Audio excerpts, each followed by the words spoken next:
Hi guys, thanks for joining me for the second episode of Missing, She Wrote. Today we're going to be talking about a young woman who disappeared 11 years ago and still no trace of her has been found. If you guys are interested, then please keep watching. Alright, so let's get right into it. Today we're going to be talking about the disappearance of Jennifer Joyce Kesse. Jennifer Kesse was a 24-year-old woman living in Orlando, Florida. She worked for Central Florida Investments, which is a subsidiary of Westgate Resorts. She was super close with her family.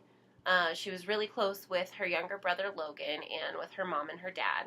And she had just recently moved into a condo where she was living by herself. So her and her boyfriend, who I think she was dating for about a year, Rob Allen, went on a vacation to St. Croix.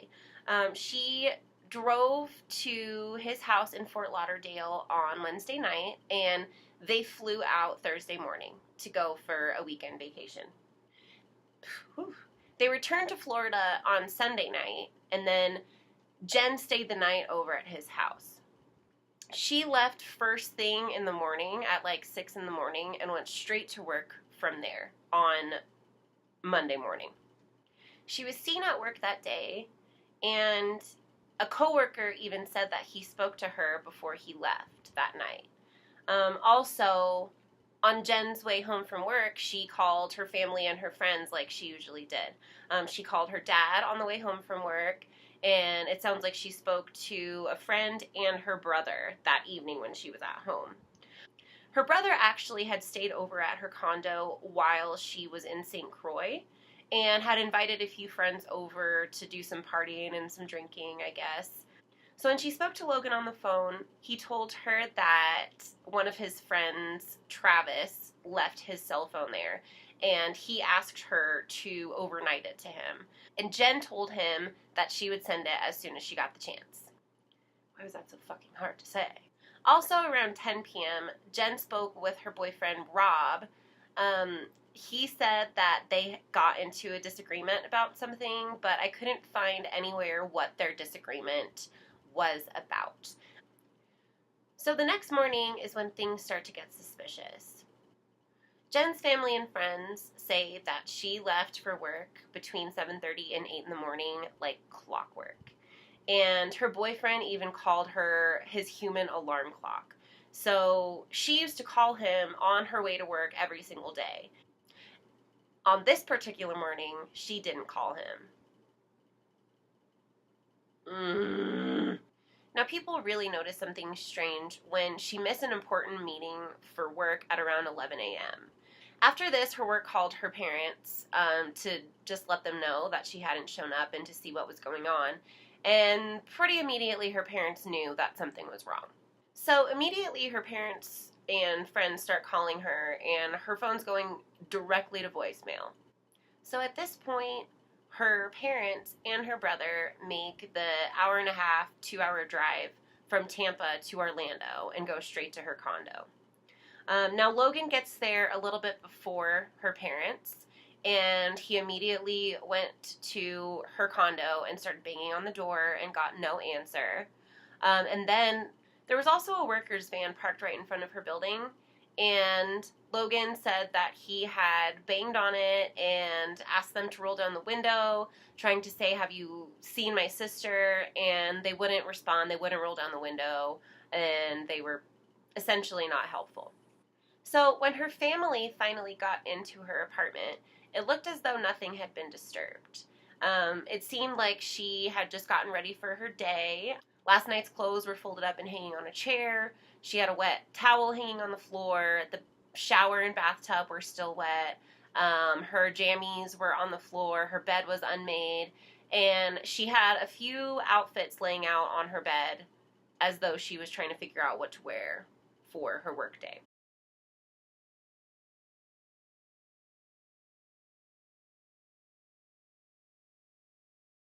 Okay, so I should mention here, there's an episode of Disappeared on her, and in this episode, it's mentioned that her parents found a canister of mace on the counter that normally she had kept on her keys. I haven't been able to find anything else about this on the internet. I looked on Web Sleuth's Reddit. I mean, obviously all the articles that I could find, and I couldn't find anything else about this canister of mace. But if any of you guys know anything about it, please link an article below, because that's huge in this case. So please help.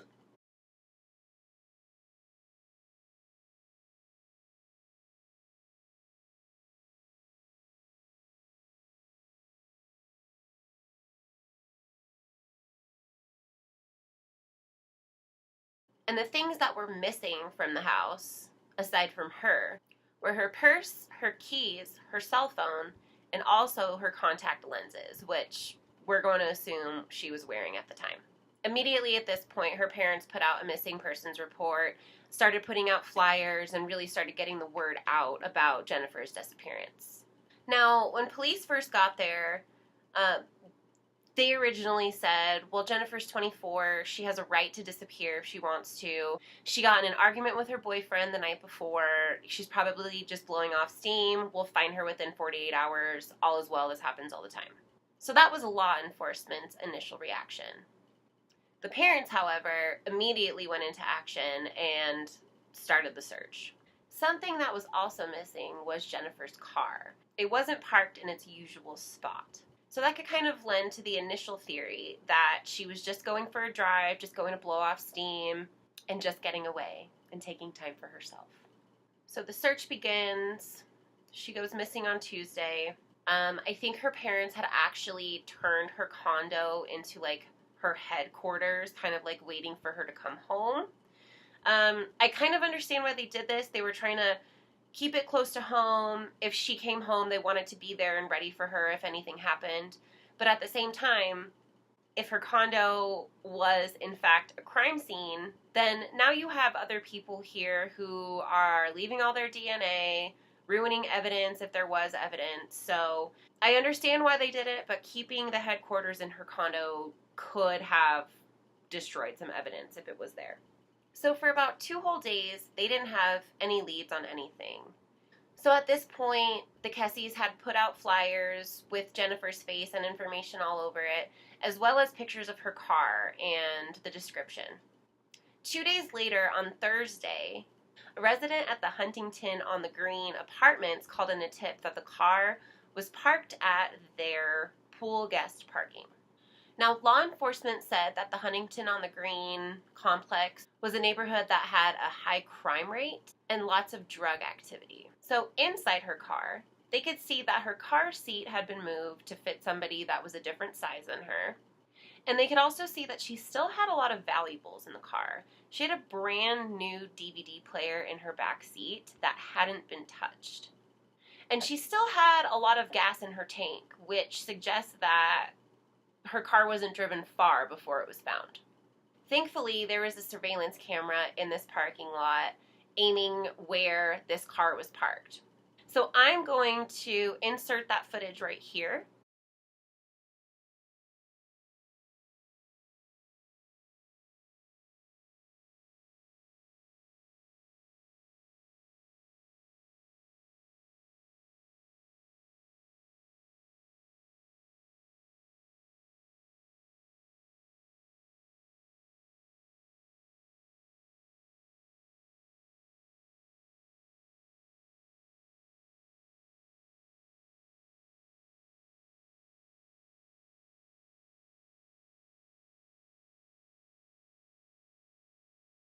So we have video footage from 2 different cameras here. So what you can see at first is the angle of the person of interest parking the car in the guest spot and then having to reverse and kind of readjust and pull back in to correct the parking. And then they wait there for 32 seconds before getting out of the car. Now, after that, they walk around some gating or fencing that is surrounding the pool area. But magically, miraculously, every single time that this camera takes a picture, the guy's face is covered by a bar. So even though they're captured on surveillance camera, we're still not able to get a good look at them. I'm still not even convinced that if we were able to see their face, that we would have been able to get a clear enough picture of them because it was so grainy. Grainy footage on your dick. So after this, search dogs were brought to the area, and the dogs went straight from her car at an apartment complex that was about 1.2 miles away, straight to her apartment complex to the parking lot where her car usually would have been parked. Now, after this, there haven't been many leads or clues as to what happened to her. And also, something unfortunate, it was found that someone had been using her pictures on a dating website. So, fucking dick. And so that's pretty much all of the clues that we have regarding Jennifer's disappearance. So, something about her apartments. It was recently being changed from the Traditions apartments and being renovated to be the Mosaic condos. However, at the time, there were still several Traditions apartments residents there, so people who were still renting. The rest of them were all Mosaic condo owners. And to add to that, only about half of the units were built, and only half of the ones that were built were actually filled with residents. So you had a pretty empty apartment complex or condo complex on your hands right there. And so what that means is that they had a bunch of workers all the time doing repairs and doing construction on the new units.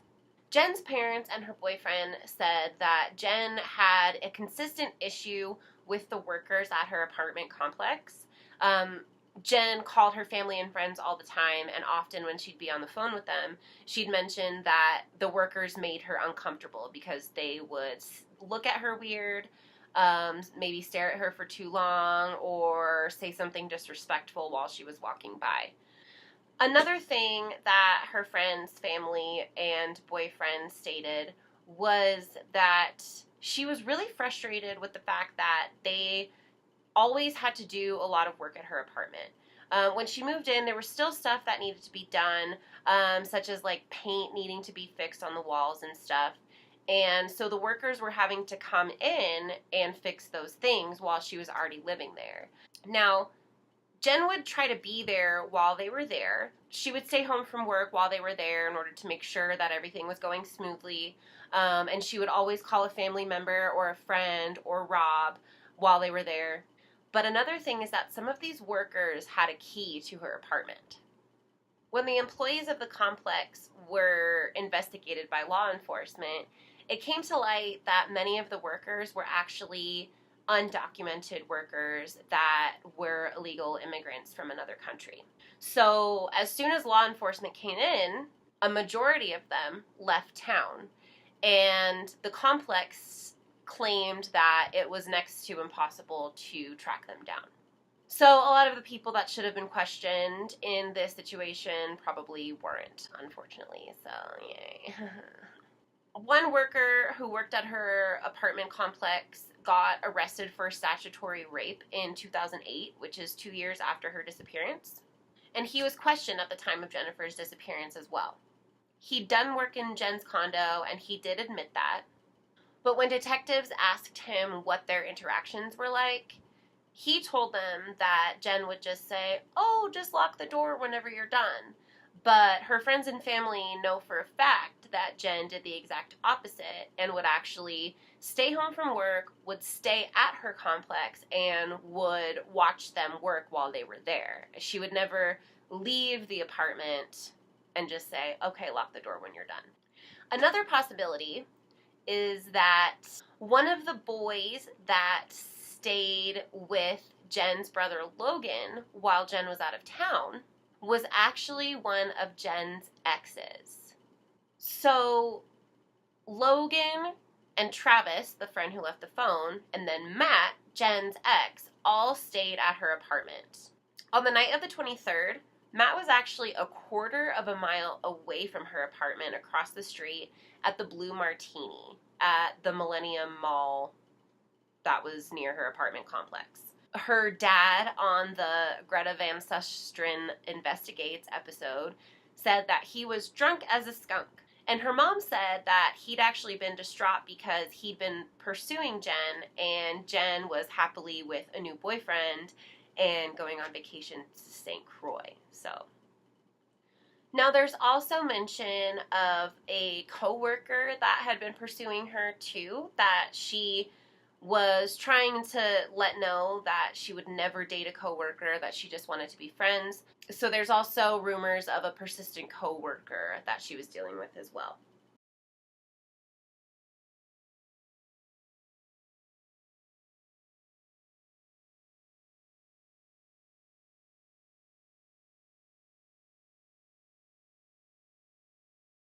So law enforcement processed her car, and they found one latent fingerprint that wasn't linked to anybody in their system, and one piece of very tiny fiber DNA. So this led them to think that the car had been wiped down because it was that clean and void of any evidence.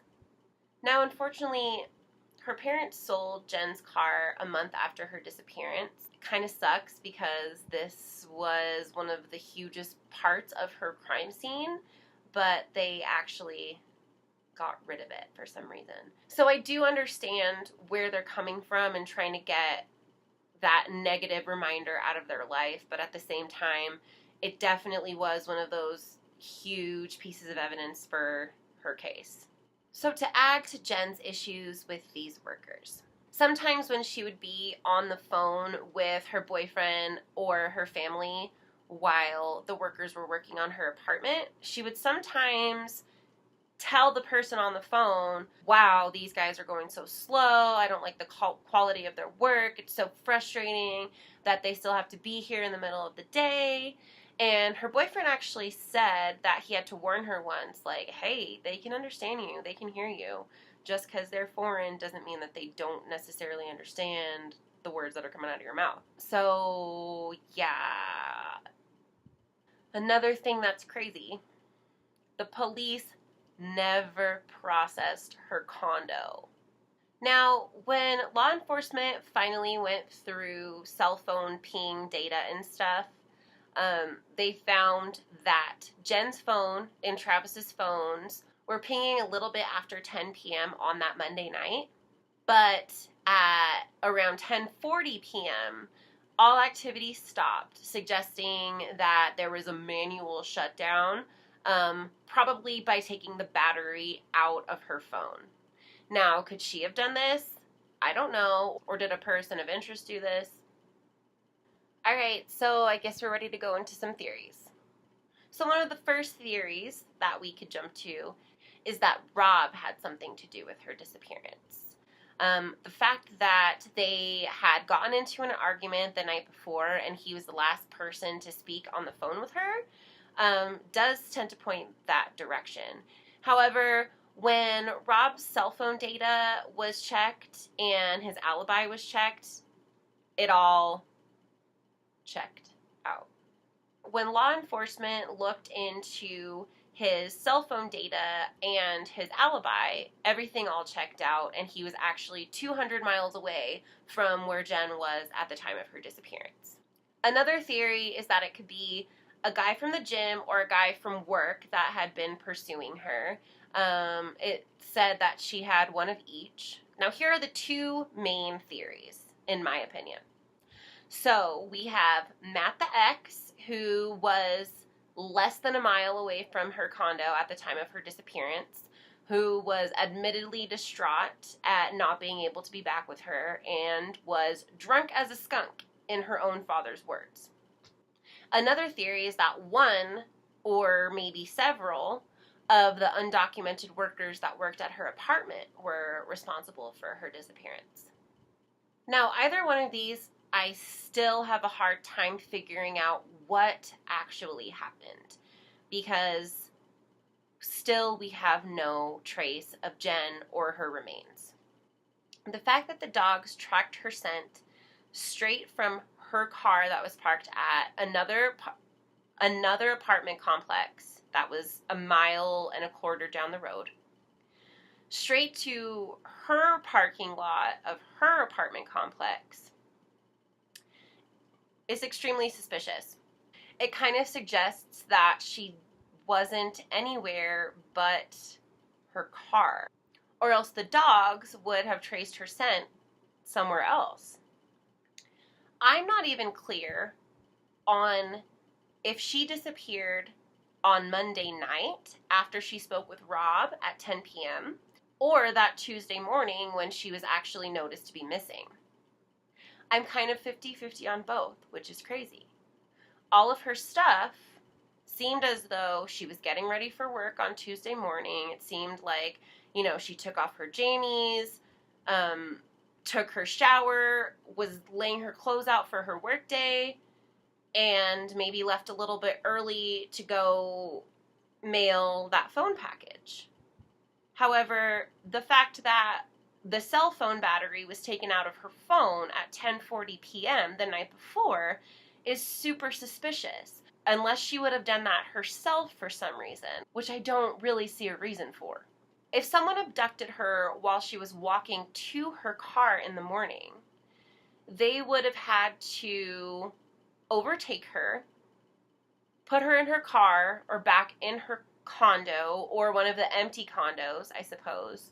But they would have had to overtake her in some way and leave some sort of evidence somewhere. And the complete lack of evidence in the car is what's really suspicious to me for that explanation of things. Jodi Huisentruit's abduction comes to mind in this, actually. She was abducted on her way to work early in the morning, but you could see a sign of struggle right where her car was parked. You could see it.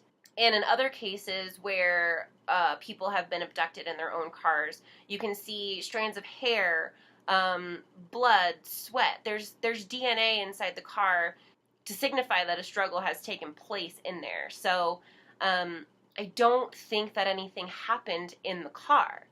But the fact that the dogs only traced her scent to the car leads me also to think that it couldn't have happened anywhere else either. So there's also another theory going around that maybe one of the workers could have buried her in the construction, maybe buried her in a wall or under the foundation or something. The thing with that is that would take multiple people to do if you're going to lay someone down in the foundation. And also, if you were going to store someone in the walls, a human body is going to start smelling pretty quickly. You're going to be able to smell that something dead's in there. Lots of them were unoccupied, but even then, there's going to be a scent that's got to be taken care of at some point. Another thing that you're always going to find in Florida cases is the chance that they are in a swamp or in one of the reservoirs or in one of the reservoirs. The thing with Florida is that there are bodies of water everywhere, and they're swampy and they're full of gators and lizards and bugs and gross shit. So I think all you would have to do is weight down a body and just wait an amount of time for it to be eaten. I've never tried it, but I just imagine that that's how it is in Florida, especially. Another theory, unfortunately, is that she was sold into sex slavery. It would mean she's alive, but it would mean she'd be alive for 11 years enduring non-consensual lifestyle. Her dad has even been heard saying that he thinks that she's in the sex slave trade, which I can't even imagine that thought as a father or as a parent in general. I can't even imagine. I can't even imagine something happening to my dog, let alone my flesh and blood child. Oh my God. It's the fact that when I see her mom, I do see a little bit of my mom too. And I can't imagine. I can't imagine what my mom would be experiencing for over a decade, to have to learn to live with that. That's strength right there. Props to you, Mrs. Kesse. I feel like I'm forgetting some important shit in this, to be honest. I just hope there's answers soon. The fact that her family's biggest hope is that she was abducted and sold into the sex slave trade is so fucking depressing. The fact that they just don't know. They just have no idea what happened to their daughter. They don't know if it happened the night before. They don't know if it happened the morning of. They just don't know. So I'm sorry that this case was so depressing. I think that's going to be the theme of this channel, if I'm being honest with you. You know what? We're going to do something real quick. Jen, here's to you, girl. I hope more than anything that your friends and family get the answers that they deserve. All right, guys, please comment your theories down below. Tell me your opinions about what happened to her, who might have taken her, when she might have been taken. Was it the night before? Was it the morning of? And where do you think she is? Please comment that all down below. Yeah, but if you guys do have any new information and tips about her case, please contact law enforcement. I will link her case number down below. Check out the jenniferkesse.com website that I think her parents have put together. Let's get the discussion going. Please let me know your thoughts on this. Comment below your theories, any other information that you guys might have. Subscribe if you haven't already. Press the thumbs up if you happened to like this video. Don't press the thumbs down if you don't have to. Okay, bye.